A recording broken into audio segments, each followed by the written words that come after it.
Welcome to the Safety Pro Podcast, powered by iReportSource, helping you manage safety one episode at a time. With the constant regulatory and workplace culture challenges businesses face, we'll provide you with all the relevant information necessary to achieve a safer, more productive workplace.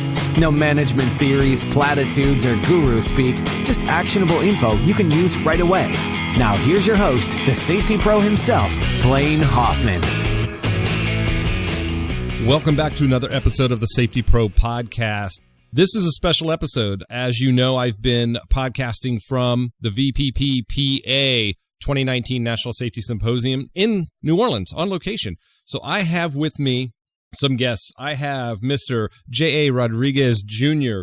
You are chairman of the board of VPPPA, is that correct? Yes, correct. Thank you so much for having VPPPA here, speaking at the Safety Pro Podcast, and for you broadcasting out of our event. Absolutely. It's my pleasure. I've been involved off and on with VPPPA as a consultant with VPP customers for years, so it's a fantastic organization. I'm honored to be able to come down here and talk with all your fine members and attendees. And I also have Mr. Terry Schulte, Corporate VPP Director at your organization. Terry, welcome. Thank you very much for having us. We really appreciate you being here. My pleasure. Again, we are going to talk about VPPPA. What is VPPPA and what can companies learn? And so my listeners, I talk to safety pros all the time. And, you know, the whole point of the podcast is, you know, actionable information and advice that they can use right now. And I have done episodes on VPP. I've done 5 different episodes explaining each of the 4 elements and how, even if you're not going to pursue VPP, how the approach using the 4 elements and sub-elements as sort of a benchmark, how you can improve your safety health management system. So what can you tell my listeners about VPPPA and how they can do something similar to that? No, absolutely. You know, VPPPA is an organization that's dedicated to safety management system excellence. And so what we do is we facilitate that for our members. We take organizations and we facilitate collaboration. Our members are certainly dedicated to safety excellence, and they help each other in that regard.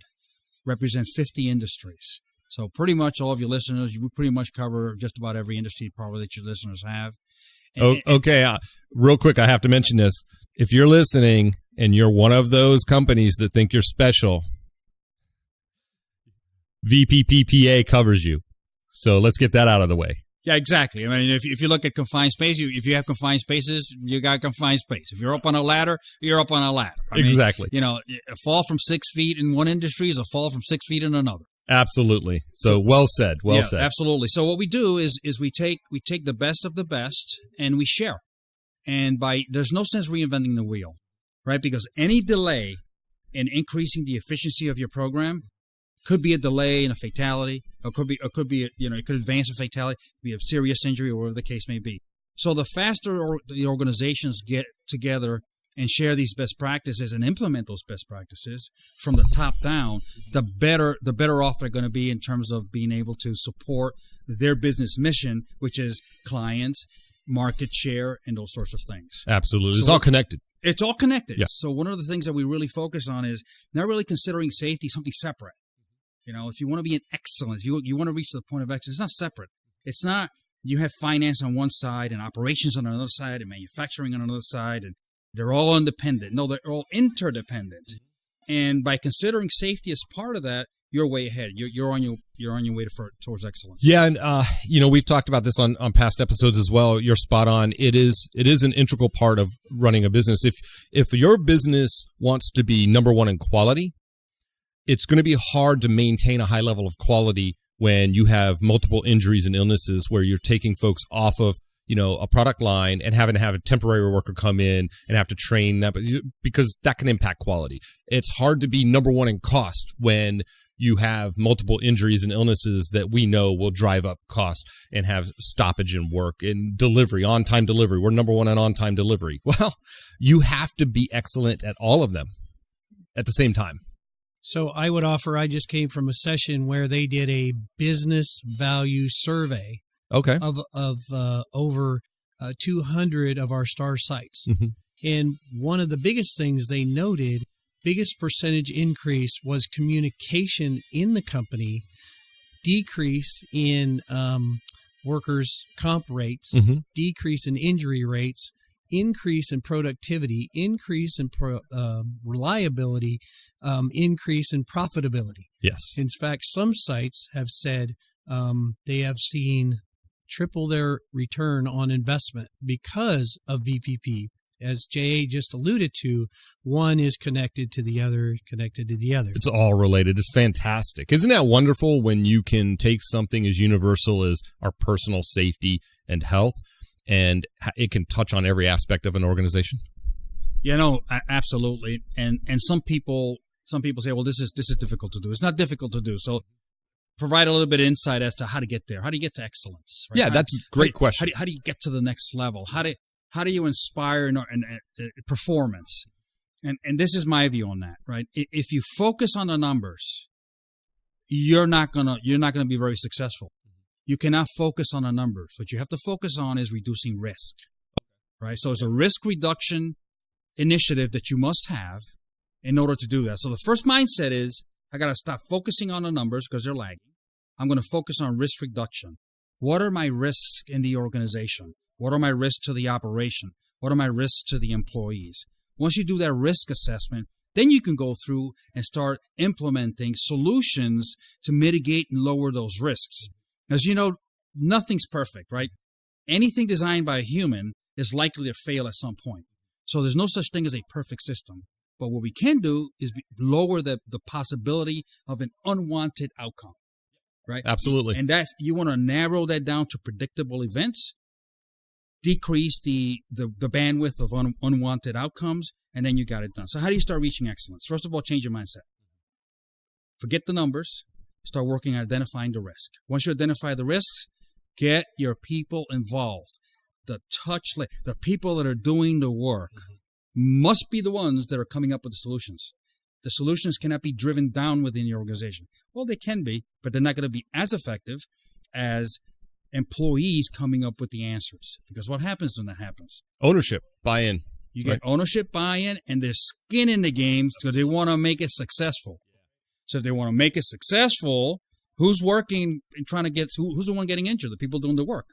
Well, they don't want to get injured. So getting that demographic fired up about that particular area will entice and ignite. It will literally ignite a culture change within your organization. So that's the first step. The second step. The first step was mindset, change it, turn it over to your employees. The next part is support your employees, right? So when they come up with these ideas, you make them happen. Yeah. Right? Because you're going to get more ideas. Back them up. Yeah. The next piece of that is allow them to fail small. Mm-hmm. Because if the employee workforce fails small, then I'm going to fail big. Mm-hmm. Because fear of failure or fear of failure causes a big failure later. Right. So encourage those small failures. They become lessons. And then there you go. I was going to say failure. People miss this connection of, that's how we learn, right? And so if we can do that in a controlled measure, and you say fail small, which is perfect. I love that. I'm going to steal that and use that. See, you're influencing people already. That's awesome. So what after that? What's next? So then when after you deal with the failure, and then so you got to get the support, then you get the failure, then you start looking at improvements. What are the sorts of things? This worked, this didn't work, and you start highlighting. Then the next thing is benchmarking, right? Because your organization doesn't have all the answers. Right. So the mindset of we have all the answers and we have all the experts simply doesn't work. So you have to benchmark. And that when you start bringing in other mindsets, and I'm talking about benchmarking with people with other industries, not even your own. Absolutely. Bring them in and they'll say, well, what if you tried this or what if you tried that? And you learn a significant amount from that. Personal involvement by leadership is the other one.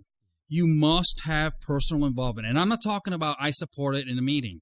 I'm not talking about pointing going, you go do this and you go that, and how much money do you need, and here it is. No, I'm talking about personal involvement. I'm talking about leading the meetings. I'm talking about participation. I'm talking about listening to employees. I'm talking about implementing actions. Understanding the safety programs and policies that help manage those risks that you've identified, right, that you started with. But yeah, when senior leaders can speak to the nuts and bolts of the program, they'll know what to look for out on the shop floors or, out on the job sites. But yeah, when they know the program, they can participate. They can speak to that. So, Terry? Well, I think that's what makes this program so unique. As part of being in this program, management visibility is a requirement. Yes. Management by walking around is a requirement. Communication between employees and management is a requirement. And when you look at that, it really does help across all facets of your business. And I believe it goes back to, not only making your site the best of the best, but also helping with the business case model as well, as we just talked about.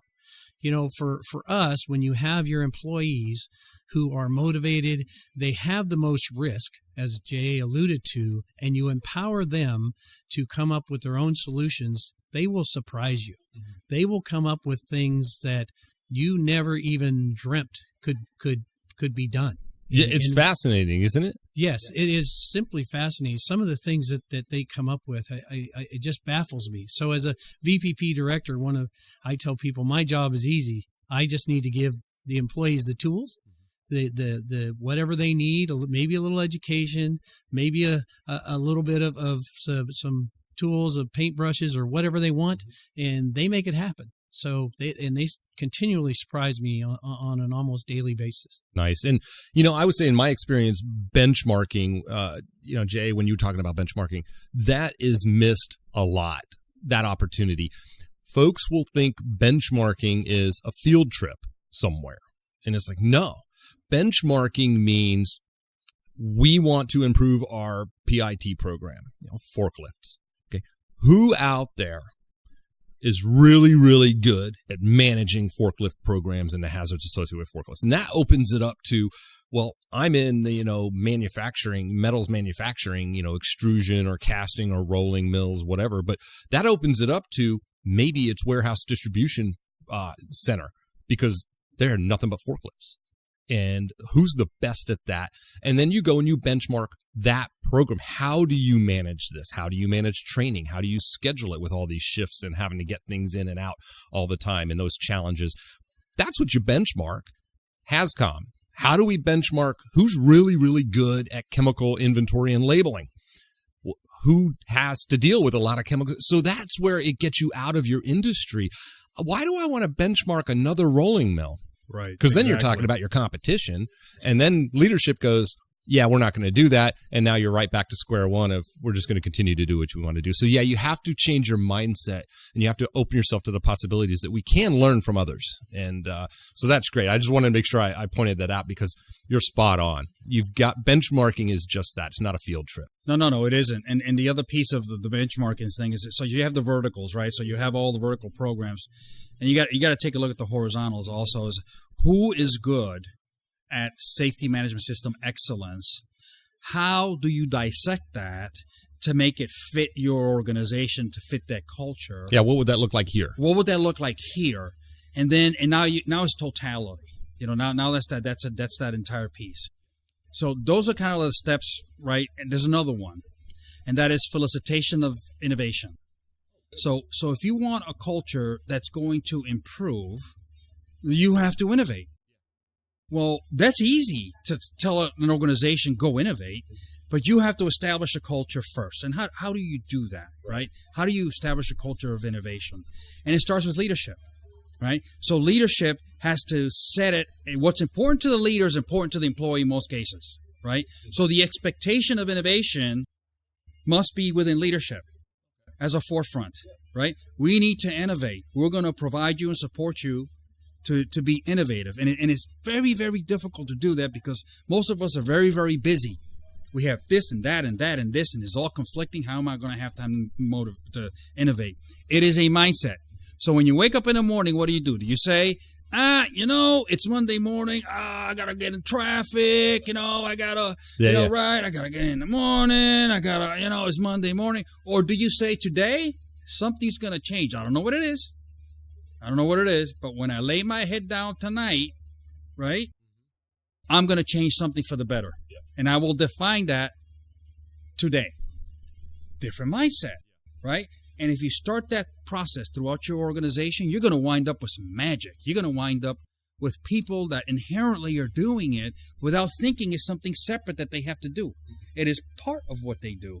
And you have a lot of great ideas. Yeah, it's my job. It's a part of my job to make that happen. So good point, Terry. No, so I would add to that we talk a lot about embedded safety practices, embedded safety management systems, but along with that comes this innovation, comes this achievement of excellence. So you are excellent in everything you do every day. And you continuously improve and get better on that. So our CEO says, you could blindfold me and put me in the middle of any company in the world and take that blindfold off, and I'll know within a few minutes whether I'm at a VPP site or not. Oh, my God. I'm so glad you said that. I used to joke with people, and they don't believe me. I said I could tell you what kind of leadership I'm dealing with without meeting a single one of their leaders, just by looking at the conditions and just by walking through the facility and just looking around. What we permit, we condone, right? And so yeah, you could tell. Yes, and it is really infectious that how that goes, and one feeds the other that feeds the other. So it even gets into, and we're seeing a big uptick with our contractors at our STAR sites. It's so infectious that they're getting involved. And you're touching on another element, a tenet of VPP, which is contractor management. Yes. That's how we want to spread this, right? To outside our four walls. And so when you have, in some of our sites, we have multiple contractors. So you're a dozen certified contractors at a host site. So everybody's in VPP, striving for excellence, working together, embedded innovation and excellence. It just, they feed off each other and help each other grow that much more. And who doesn't want to work either for a company or go to work at sites that genuinely care about your safety and health? And, just not just from a program standpoint, but just from a human element, right? Yeah. That we care about people. Exactly. And whatever it takes to achieve that, we're willing to do. Right, exactly. And if we talked about a mindset right before about being able to establish a framework for risk reduction, right? Isn't it true that when you bring a contractor to your site, you're accepting a risk? What is that risk, right? Because that's presenting a risk to your organization, which is presenting a risk to your mission, which could be a delivery of a product or a service or anything else, and that could impact. So just like anything else, part of that mindset, all risks need to be evaluated, including the contract workforce. Now, some assumptions are made. Well, I'm hiring a contractor. It's their business, right? The old CATS approach, right? Yeah, I'm transferring risks, so I don't have to worry about it. No. Excellence in safety leadership is all risks, including the contractors, and we're not going to leave anything unturned. So the other thing from an implementation that your listeners can take on this sort of thing is the last piece, which is very, very important in my mind, and that's recognition. So you have to go through your organization and you have to celebrate those small successes. You cannot wait until you've accomplished a big one to celebrate. You have to celebrate those small ones. Milestones along the way. You need to. And some of them could be as small as, hey, thank you very much for the work that you did on this particular project. You saved us this much time. Or, that was a great innovation at a meeting. Or it's a group gathering. You pull a couple of people up and you say, you know what, great job. Because what's rewarded is what's performed. Yeah, and worth repeating. Absolutely. And we've often said that flag at the end is, yes, it's meaningful, but it's that journey. It's the only way that flag arrives is that if we do all the little things every day in a repeatable fashion, right, that we can sustain, and it's repeatable every day. And so being able to, I love that you mentioned that, to break down and be able to celebrate those small victories along the way. That's important. So good point. So one of the things that I tell people all the time, it is as important as how you achieve star status as achieving star status. Mm-hmm. So you shouldn't look at it as I got a checklist, I'm checking a box, and then I'm going to have an auditor come in and look at that. You should look at it behind the checklist. What's in these questions on this checklist? How am I improving my work site? How am I getting everybody on the same page? How am I creating a positive safety culture that insists that everybody is engaged and their opinions matter? You're getting to the spirit of, you could pick out the 4 elements in each sub-element on a spreadsheet, on a Gap tool. We've all seen these. But you're getting to, what's the spirit? Why did they insist that this needs to be present? Sure. And what does that, and back to what Jay was talking about, what does that look like here? And defining your own. So what I love about VPP is that I have yet to go into 2 organizations, even 2 locations within the same organization, and have it look exactly the same. You get to create your own path. You get to define what that means to you, and it is very much performance driven. So it's a fantastic program. So, yes, our company has 31 star sites, and I can tell you VPP, wait, how many? 31. So, and we have each one does it differently, right? And that is the beauty of this program, because it's not a canned not one size fits system, all. Yeah. Right? It allows that individuality, that flexibility for the program. So that really means a lot. It takes on a personality. You feel it every day when you go in there. Well, it does, and then so how do you shrink wrap this, right? How do you kind of bring it all together? How do you take an organization and convert that particular culture? And the interesting part about that is that it can be done by tying it to mission. So if people believe in what they do, the likelihood is very high that they're going to go above and beyond, even at home, right? Mm-hmm. They'll bring it home, they'll bring it to work. Believing in what you do is very, very important. So you have to have that mission. What is it for your organization? Right? It can't be, I want you to be safe. That's not going to work. It can't be, we've provided you with the resources. It can't be that. Perhaps like if I'm out of the defense industry. We're very, very passionate about protecting our warfighter and protecting our nation. Well, how are we going to do that if we're hurt? That's mission critical, yeah. But how am I going to, if I really believe in that mission, how can I accomplish that if I'm going to be hurt? So what is it for your organization? Find out what that mission is, right? Transcend that mission throughout the entire organization so that you get belief in something other than, it'd be not, we don't want you to get hurt. It's a value of ours, it's a priority of ours, it's nothing else. There's something greater than that. So that's how you kind of shrink wrap this whole safety management system excellence. Yeah, what I remember my aha moment years ago, I was dealing with a quality manager. And first of all, nobody wants to see anybody get hurt. That's just a basic human tenet. Okay, so that was, taking that off the table for this discussion. He wasn't advocating. He didn't care about somebody's. Well, his mission was quality systems. Quality is quality, product quality, and getting product out the door. Right. So the only way I could get this individual's attention was quality. What is it about quality?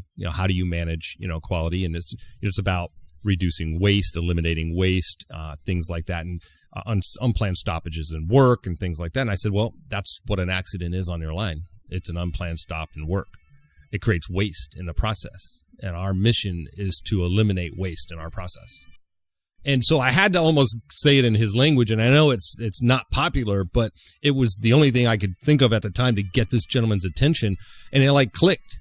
And so he was able to now talk to employees that maybe didn't quite get it. He was able to put it in terms that they understood. He says, well, what are you driven by? He's like, production. I want to feel like I'm a value to the company. I want to produce it. Can't do that if you're in the clinic, even on a minor first aid, because you're not here. So if that's what motivates you, is doing good work, let's define what good work is and frame that in a different way. And it goes back to what Jay talked about at the very beginning, is it changes mindset. And that's powerful. So for me, same. I couldn't agree more. It is the attention to detail that really gets you going. One of my first mentors, he came out and looked at our site, and we had smoking posts, and we had cigarette butts that were on the ground. And he said, well, you're not ready for VPP. You don't have management commitment or employee engagement because of these cigarette butts. And I challenged him a little bit, and his explanation is still stuck with me to this day, which is either the employees don't care enough to put the cigarettes in the butt cans or clean them up or whatever, and the management, same thing. They don't care enough. They are giving people enough time to do it. So that tells me that you don't have management commitment and employee engagement. And that focuses across everything, right? So in that plant, a lot of productivity, attention to detail is what's really needed to maintain that. And so one gets the other. Yes. Yeah, we often use the phrase safety. A lot of times it's about sweating the small stuff. And if you read any of the information on the broken windows theory, that holds true. I mean, there's empirical data to support that, but you're absolutely right. You can look at that and say, well, this represents, many other things in the organization. So that's one of the telltale signs on whether you have a culture. So housekeeping drives the boat is our saying, right? Yeah. It is an indication of how the site operates, and that affects productivity, product quality, all of those above. Absolutely. Yeah. Can't even clean some basic things up. How can I rely on you making a reliable product? I mean, where else are we missing some things, right? So good point. Great, Terry. No, absolutely. And so, the Safety Pro podcast listeners may say, okay, that's all fine and dandy. Okay, but I'm not. I'm a safety pro here, right? And I'm not being supported, right? So I don't know what to do. I'm pushing up on a rope. Right, so Blaine, that's great. Terry, that's great. Jay, that's great. That's all that, right? How do you? That's all fine. It's all sound beautiful, right? But I am not going to be able to implement it. So this is what I have to say to that. It starts with a mindset again. So as a safety professional, we have to think of ourselves as being the entire organization, and think that way because we are. We affect the entire organization. Our mindset needs to be that we have to learn the language of finance. Yes. We have to learn the language of operations. We have to learn the language of mission assurance. We have to learn the language of HR. We have to learn the language of the entire organization. You know why? Because in most of the meetings, those people are sitting there, and you have to be able to articulate and present in a way that they can all understand what you're trying to do. Yes. So in order to sell this, you have to be able to, you can't be illiterate to what's going on in your organization. Yes. And that is the best way to be able to sell it. And you won't be pushing up on a rope. As a matter of fact, if you feel like you're pushing up on a rope, you got to look internally. Yeah. You're doing something wrong. Mm-hmm. You're doing something wrong. You got to shift your mindset and go, what is it? Find out what that is. What is important to the organization? Do you know what that is? If you don't know what that is, find out, because that will drive you to the right place to be able to have, first of all, a seat at the table, and then second of all, to be able to influence the organization in ways that makes meaningful changes and people are not getting injured. Yeah. Then and to go back to that story about that quality manager years ago, something else I still carry with me to this day, and I tell other safety professionals that it's not about taking all of these engineers and managers and leaders and drag them kicking and screaming to safety. They have to understand safety. And it's like, no, your job is to be able to articulate what it is we're trying to achieve in terms that they understand. We're all in this together, and it's not about, getting, a pat on the back. It isn't about a rite of passage, and they need to understand this jargon in these 3 and 4 letter acronyms. No, that's not what it's about. It's about, what are we trying to achieve? What's the mission, right? And, how can we get there efficiently? And what's the best way to get there? And so you're spot on. So listeners, if you've ever questioned anybody that's ever said, even myself included in past episodes of, you have to put it in terms that they can understand. We have somebody here who walks the walk, talks the talk all the time is saying that. So you should probably take that to heart. Yeah, and I would add, there's a lot of challenges. If you look at culture changes in any organization, they will tell you that last group to usually come on is your middle management, middle supervisors, middle squeeze, the middle squeeze, and they are getting squeezed from both ends typically. What I would communicate to any of those folks who are listening is get on board, because it's going to help you so much more. Instead of you being responsible for everything, you have now all the employees who are engaged, helping you in doing that. The same with managers. They are now helping you. So as that middle management, middle line supervisors, you now are able to delegate and get more help with what you were doing before. Yes, absolutely. And from a professional development standpoint, I don't care what we're talking about, whether it's safety or leadership, that is the time you need to learn to develop those skills. Not when you go to get the next leadership position, right? Develop those now. This is the best way to do it. And safety and health, it is by and large one of the cheapest employee benefits programs an organization can roll out. When you're talking about HR leaders and benefits managers, I know quite a few listen to this podcast, so listen up to that one. Workplace safety, just taking care of your workers, it's a huge employee benefit. No, it is. Absolutely. And so, one of the things to be able to move on to the next level for your listeners is this. So most people will take difficult situations as something negative, right? So an avoidance is one tactic to do that, or, whatever, shutting down, whatever the case may be. But in fact, difficult situations is when you grow. Yes. It's when you grow. Now, there's a lobster story. Did you ever hear the lobster story? Yeah, I think I know which one you're going to... So, the lobster, gets there, and all of a sudden it starts outgrowing its shell, and it has a choice. You either get out of your shell, right? You get out of your skin, or you're going to die, because you can't, you're going to die. So you have to get out and grow another one. You have to kind of be strategic of where you are, so you don't get caught, right? You'll be vulnerable at that point. You'll be very vulnerable at that particular point, right? But then you go back and you grow a bigger one, a bigger shell. So vulnerability and allowing yourself to be vulnerable is one thing, and accepting the fact that it's not easy, but take it on as a challenge, because with every challenge you grow as a professional, and you grow more. And if you look at it that way, you want to get up on Monday morning. Yeah. You want to, you're excited on Friday to get back on Monday morning, because you're making a difference within the organization, because it's the perspective. You're not looking at it as a challenge. So I've known a lot of safety professionals, just professionals in general, who are really frustrated. When you feel yourself frustrated, that's the trigger point to then say, I'm on to something. Yeah. That's a symptom.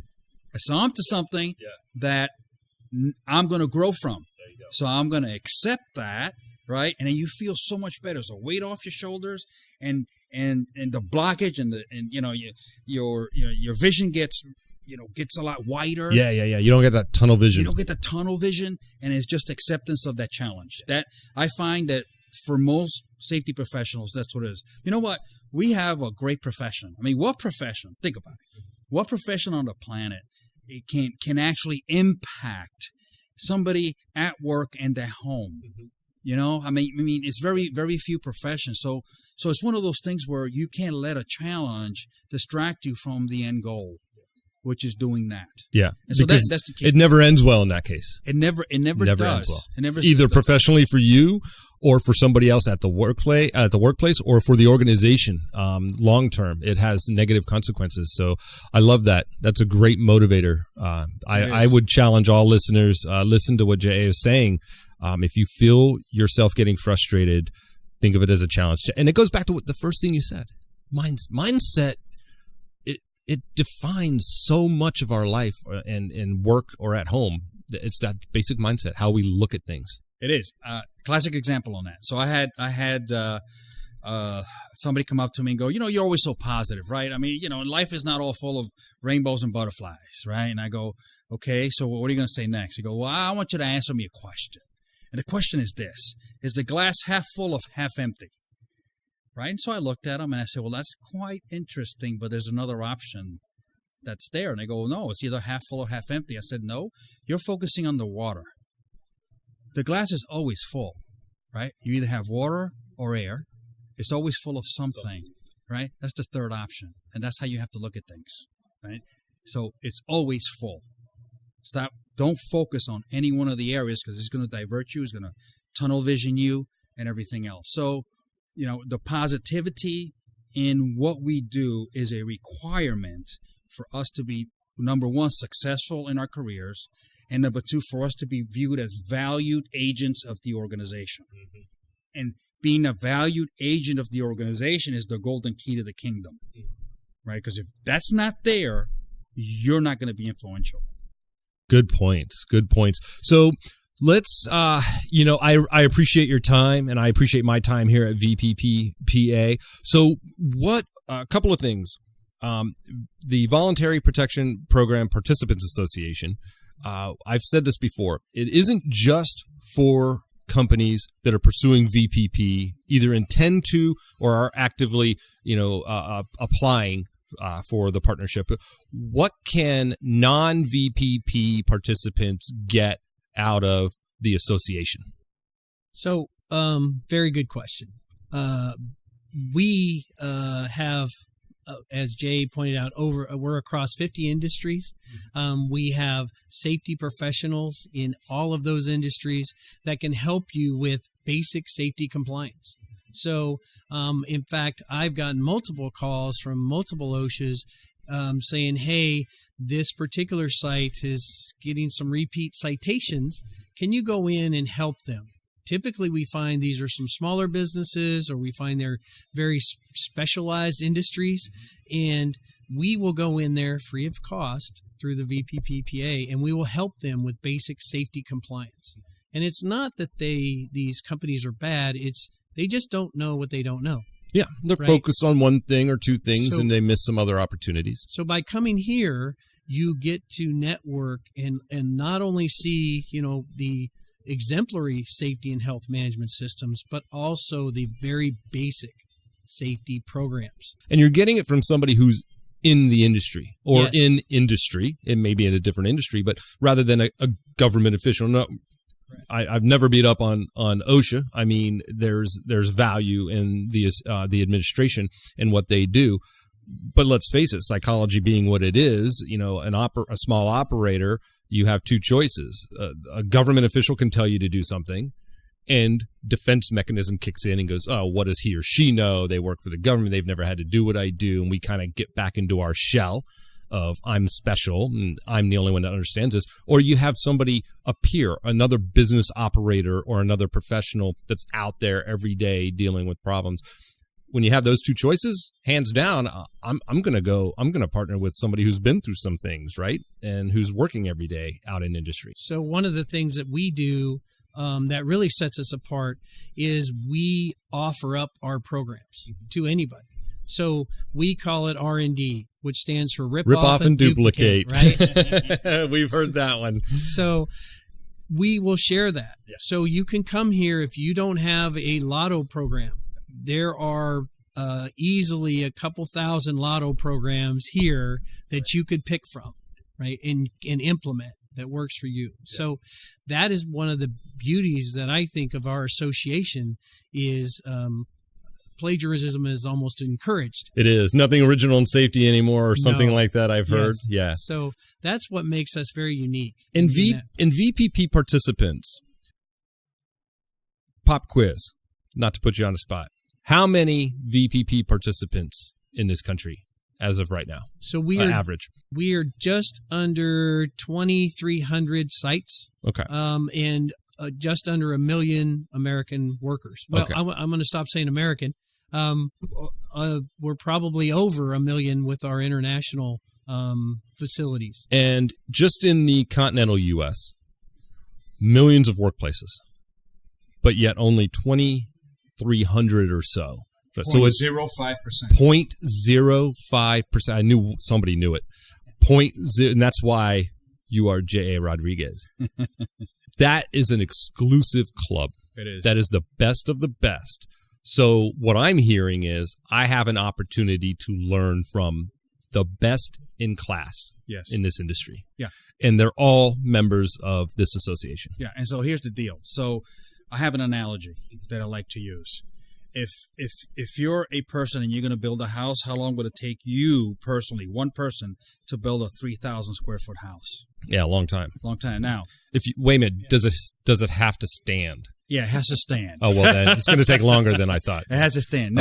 Now, you call VPPA for help, and you've got thousands of crews going there that are specialized from everything that you need. How long is it going to take you to build a house then? A week, a month? 2 months? It's going to get built. It's going to get built. It's going to get built fast, and it's going to get built right. That's going to be strong. So which house do you want to build? Mm-hmm. You know, yeah. do you really want to go through that process, or you want to get professionals that have done it, that have gone through the process, that know that you can't overmix concrete, undermix concrete, mm-hmm. you know, that know how to lay this out, and you know, do you want that? So you know, many organizations are that one person. They feel as though they're on their own and they're trying to build a house on their own, and it's going to take them a long time. In the meantime, they're injuring people. Mm-hmm. That's the worst part of it. Yeah, right? every day that goes by. Right. VPPA members, it's a community of people coming together to build that house mm-hmm. faster. Yeah. AC works right. Mm-hmm. Electrical, we got proper plumbing. Mentorship is one of you're expected to share your experiences and mentor other companies. It's one of the tenets of being a VPP employer and being a part of the association. Yes, so it is very much about paying it forward. Very much about mentoring. And what we've discovered, particularly in my own case, in the multiple companies that I've worked with, by mentoring, you get better. So the teacher has to know the information better to teach, right?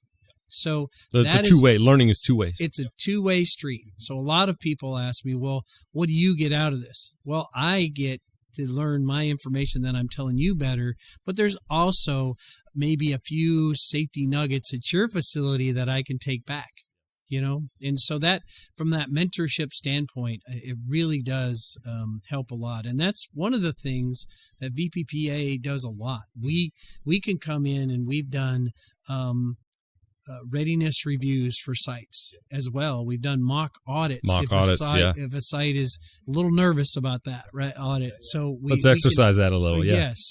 So we do all of that. Good. And the one thing, when you get a mentor, they're with you all the way. So I have some sites, one I've been mentoring for quite some time, quite a few years, and happy to say they just got certified last week. Nice. So that makes me feel good as well. Yeah, I love seeing the updates on either LinkedIn or you know, other social media channels from VPPPA. They do a good job of celebrating the success of VPP participants. So it's fantastic. Yeah, so our mentorship program is really cornerstone of who we are. Really lets us demonstrate who we are across all those companies. And you know, I will say, of all of the benefits, and there are many benefits of not just VPP, the program, but VPPPA, the association. To me personally, this is just Blaine speaking, that says more to me than anything else, is that piece right there, that communal, you know, that culture of we're all in this together. And that says to me that it's not proprietary. I don't care what industry you're in. We have an opportunity to change the lives of our most important asset. I'm using air quotes here in our organizations, our people, in a positive way, and that means everything to me. So that speaks volumes about the association. So I have another analogy. Yes, sir. I love analogies. Let's hear it. So the other analogy is this. So if you want to be a bodybuilder, right? So you're going to eat candy bars all day, or are you going to do what bodybuilders do? Yeah. If you want to be an airline pilot, right? What do you do? Do you sit in front of the TV, watch airplanes? No, you have to do what an airline pilot does. If you want to be a superstar athlete, what do? You know, do you do what they do? Get up at 3 a.m. and eat, you know, they eat 6 eggs, yeah, right? And then they put in 10 hours worth of work. They got their routine, right. Yeah. So if you want to have safety excellence in your workplace, you have to do what organizations that have safety excellence do. Yeah. That's what you do. And that's what we bring to the table. And you can find them at VPPPA. Exactly. Absolutely. So here's the menu that you there for your dietary needs, there you go. Mr. Bodybuilder, right? Yeah. You're gonna do 80 squats, right, with 20-pound weights. It's leg day. It's leg day, and then we're gonna have chest day. And Yeah. then we're gonna You're gonna have 1 day of rest, and we're gonna do this all the time, and all of a sudden you become a bodybuilder. So that's kind of the analogy of what we bring to the table. Is we bring safety management system excellence, an integrated one, to the table of organizations that perhaps don't have the resources to get there. Where can our listeners go to find more information about VPPPA? So the website, VPPPA.org. We are on Twitter. We are on LinkedIn. You can go Facebook. And Instagram. You can go to. We keep adding social media channels. I know it's like TikTok. We just keep growing and growing and growing. You can also go to the Fed OSHA website or state plan websites and get any of that information. So that brings up a good point. We know VPP is a federal. People think of federal OSHA. Almost half of the states in this country have a state-run plan. Does every state have a VPP program? So there are 27 state plan states. 5 of them refer back to federal for this. The other 22 have their own standalone VPP programs. But similar, they are very similar. VPPPA can help in every single state. Every single state. So and beyond, actually. So we have 18 of those 22 state plan managers here. We are going to have an open forum with them tomorrow. We're going to do benchmarking between all of those 22 states. So we're actually helping OSHA improve their program. So that's how that's working. Hey, look, all I got to say is when OSHA calls your company because they have another company that's struggling with something, that says everything to me. When they imagine OSHA calling your company for help, that's huge. It is very huge. That's huge. Very, when you have that partnership with them, to where they trust you and you trust them enough to have those conversations. It really is amazing. And Fantastic. So, J.A., any parting words of wisdom? Maybe another analogy. I'm just what would you like to leave the listeners with as we wrap up this incredible interview? I do have another analogy. Perfect. And that is that there are no mountaintops, because there's always another mountain, right? So you have to work it hard. And it's not going to be easy. Just accept it. Recognize it that it's going to be hard. And then you reach a certain point where you can stop. You have to stop in the face of that mountain. Stop looking at them rocks. And you have to look back at the view and see where you've been, right? And enjoy that. But don't settle there. Yeah. Don't spend too long. Don't spend too long. And then continue. It can be done. It's not easy. It can be done. So the last message I have is work it. It has to start. The old saying, the 1,000-mile journey starts with the first step. And the first step is one of the hardest. It's like the laws of physics, right? You have inertia. It's difficult. But once it gets going, you're good to go. So the message is, from a pro perspective, you can do it. Take on the responsibility. Take on the accountability. Learn that language of business, right? And then from an organizational point of view, you have to empower people. Once you empower the people, everything else, everything falls into place. Perfect. Sounds great. Terry? Yeah, so I would just say get involved. Call us. We're here. We have all the tools, the people that can really help you not only achieve safety excellence, achieve positive safety cultures, but basic, simple compliance if that's what you need. We can help you from along the journey, I'll say. So just call us. Perfect. And to my listeners, I would echo both of those sentiments. You're not alone. Safety pros. It's a tight-knit community. We support each other. That's what I love about this industry, this profession, is that we're all about supporting each other. and protecting our people. So reach out, go to VPPPA.org. I'll have links in the show notes, and also look for Terry and JA on LinkedIn. Go ahead and reach out and connect with them. Network is important. And just like what we've been talking about, it's all about networking and getting to know each other. And so don't be afraid to reach out and learn more about VPP. And even if you have no intention of pursuing a STAR flag right now, it's great information. It's a great framework from which you can begin to build safety excellence within your organization. So thank you, Terry, JA. I can't thank you enough. I really appreciate the opportunity to talk with you and to be here at the VPPPA National Safety Symposium in New Orleans in 2019. I hope to return and do this again. Thank you very much. Thank you. Thanks for listening to this episode of the Safety Pro Podcast, powered by iReportSource, the all-in-one digital safety solution.